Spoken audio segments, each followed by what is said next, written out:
Hi everybody, I hope you are well.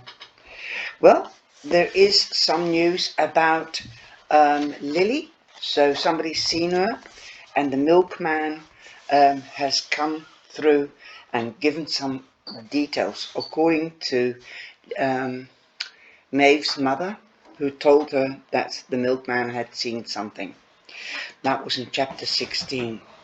And she's really in love, our Maeve.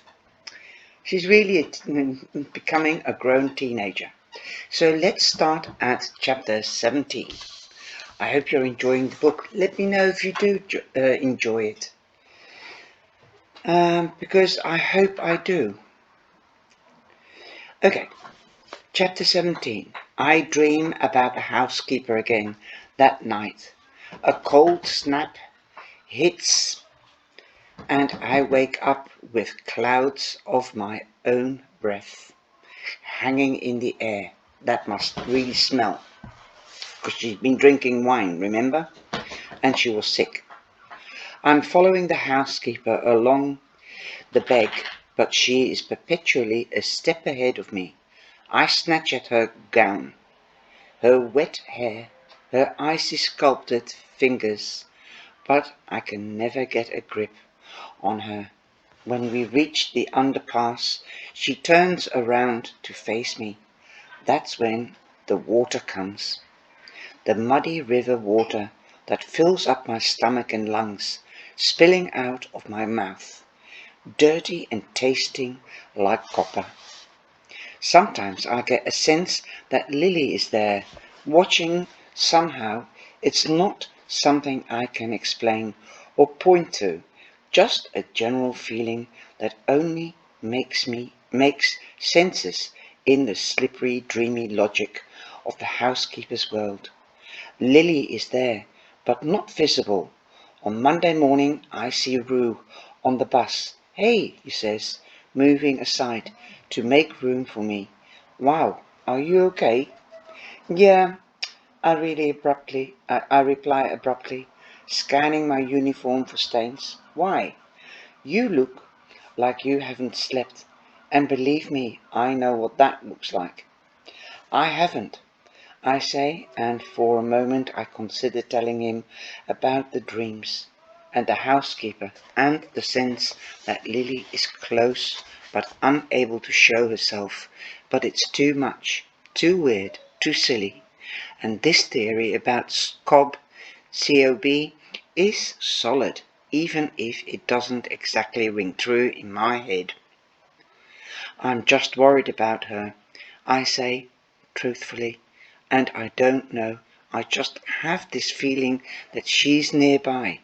Rue nods, looking relieved to have a partner in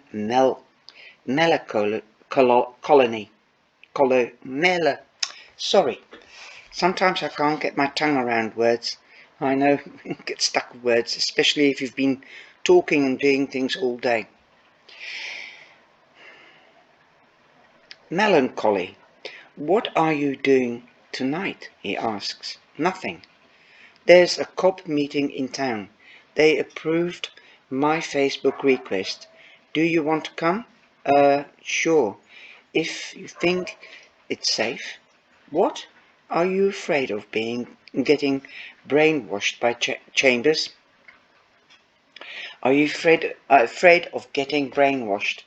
"Oh God, he's used my last name.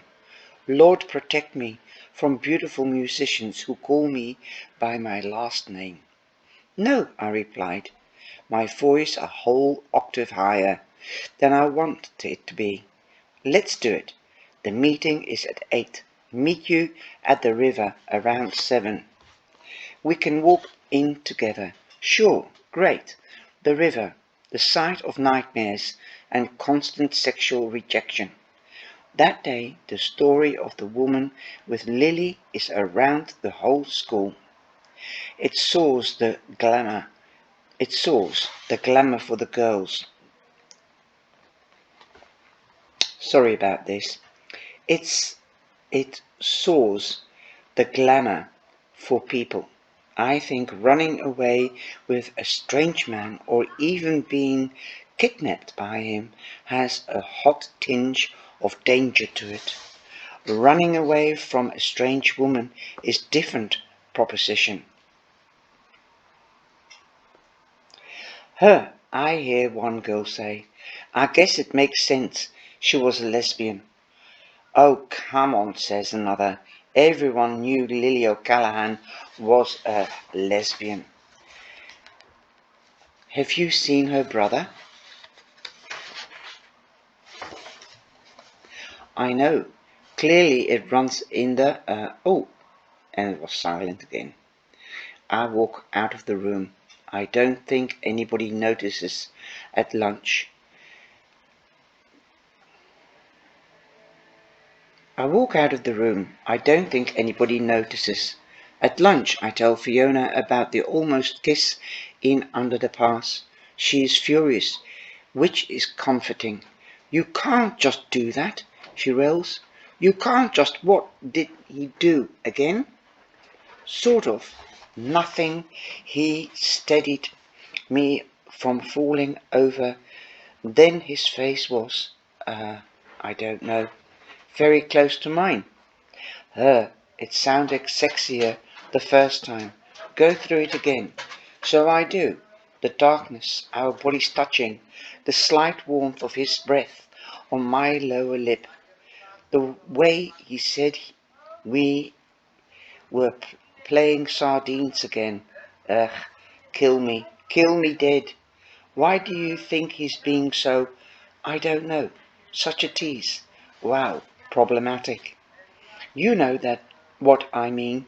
He seems to really like me, and he wants to spend all this time with me and Maeve. His sister is missing. Can you imagine how screwed up his head is right now? I don't have to imagine it. I have the nightmares, felt the guilt, hung on to the desperate cosmic pull of the tarot cards. I still can't banish the idea that the cards have something to do with Lily's disappearance. But Rue is smart. I keep reminding myself of that. Much smarter than me, and he might be onto something with this Cobb lead. And let's face it, at this point, if he asks me to spend the evening with him at a Mocket lovers convention, I would say yes. I get home at 4:30 and make a plan to do my homework, walk the dog, eat dinner and head out. None of that happens, though instead I spent the whole afternoon in my room, looking at my eyebrows with a pocket mirror, plucking 2 hairs, and then feeling guilty that I'm taking any care with my appearance at all. This is not a date, Maeve. I put down the tweezers, my skin red and throbbing. How can things be going well and terribly at once? On the one hand, I have a new credibility and a incredibly fun friend who seems really to like me. A hot boy who wants to spend time with me. On the other hand, my best friend is missing. My entire school thinks I'm a murderous witch, and I haven't slept in days. It too is cold to make any kind of effort with clothes. It is virtually impossible to look sexy and mature when you're 3 jumpers deep. I feel like a toddler when I meet him, layered up in a blue duffel coat and a woolly hat. Hey, he says, your nose is all red. Oh, what? I started touching my nose, as if that's going to do anything, and he smiles. You look like Paddington Bear. Ouch. Thank you. Have you got marmalade sandwiches packed? This isn't flirtatious banter. He's scared out of his mind, filling the freezing evening with nervous Paddington Bear references. There's some indecision about whether we should get the bus or not. But after 3 minutes waiting for it and hopping from leg to leg to keep warm, we give up. We trudge into town, the evening black, the grass frosting and crunchy underfoot. The closer we get, the quieter Rue becomes. Stupid jokes drain away. Eventually he pipes up. Maeve, tell me about her. About who? I replied, playing dumb. He doesn't even dignify it with a response. I sigh and kick the ground in front of me. What do you want to know? I don't know. We saw so little of each other the past few years. You know, Mum and Dad were always so big on activities and schedules that even when we were small, it always felt like we were in different time zones. She was either at cello or in her room or off with you. He sighs, and I almost feel like apologizing for Lily. And for me, for how insular we were. It had never even occurred to me that Rue would have wanted to hang out with us. I'm not blaming her, he continues. I've been hiding in my room with my guitar for a good 6 years. I never showed an interest in her world either, but I regret it. Maeve, she's my only sibling. We didn't even fight. No one fights in our house, not even my parents. Everyone just glides past one another. Now, I think it's going to... Okay. Glides past one another. That was always the pull of going to the Ocala hands. The fact that you could watch your cartoons in one room, while the grown-ups watched the news in another. The cool, clean, quiet rooms, the way Lily and Rue's toys were never broken or handed down, and when it all got too sedated, me and Lil could always go to my house. I never considered that Rue didn't have that option. That Rue, now that I properly think about it, didn't even have any friends. None of this is actually my business to say, of course, so instead I talked about Lily.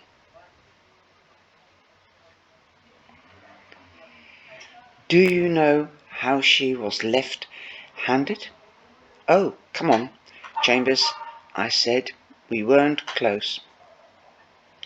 I didn't say she was a stranger. No, I mean, obviously, she was left-handed, but did not know that she taught herself how to be right-handed. What? Yeah. When we were like 11, I paused a moment, trying to remember. She said she wanted to have a second form of handwriting that she could fall back on if she ever needed it. What could she possibly need that for? I don't know. Maybe she planned on a life of forgery. Maybe she always sort of knew she was going to end up on the run. You think she's on the run? I know she left your house willingly. You know that with that woman. With the housekeeper, say it. Witches know things by their true names. Right, with that woman.